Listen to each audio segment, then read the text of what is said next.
Rumah Sakit Umum Daerah Langsa telah menerbitkan 250 surat keterangan kesehatan untuk keperluan administrasi pegawai pemerintah dengan perjanjian kerja atau P3K. Peserta yang melakukan pengurusan surat kesehatan di RSUD Langsa merupakan calon P3K dari wilayah Kota Langsa, Aceh Timur, dan Aceh Tabiang. Rumah Sakit Umum Daerah RSUD Langsa telah menerbitkan 250 surat keterangan kesehatan untuk keperluan administrasi pegawai pemerintah dengan perjanjian kerja atau P3K.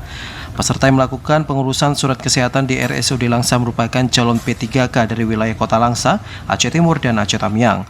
Pelaksana tugas Direktur RSUD Langsa Dr. Helmiza Fahri menyebutkan layanan pemeriksaan kesehatan bagi calon pegawai pemerintah dengan perjanjian kerja telah dibuka sejak 13 April 2023 lalu. Adapun biaya pemeriksaan kesehatan yang ditetapkan RSUD yaitu mencapai Rp475.000. Harga ini sudah meliputi seluruh biaya administrasi kesehatan untuk kebutuhan P3K. Alhamdulillah untuk yang surat kesehatan untuk P3K minggu kemarin insya Allah sudah selesai. Sudah selesai dilakukan dan untuk Rumah Sakit Umum Langsa rencananya mulai hari Selasa ini untuk Bacalek ya. Baik mungkin tingkat 2 dan provinsi sudah mulai kita lakukan pemeriksaan.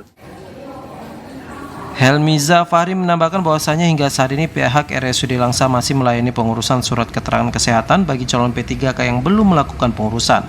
Sementara RSUD Langsa juga mulai melayani pengurusan surat kesehatan bagi bakal calon legislatif baik tingkat 2 maupun provinsi jelang pemilu 2024. Dari Langsa, Mulyadi TVRI melaporkan.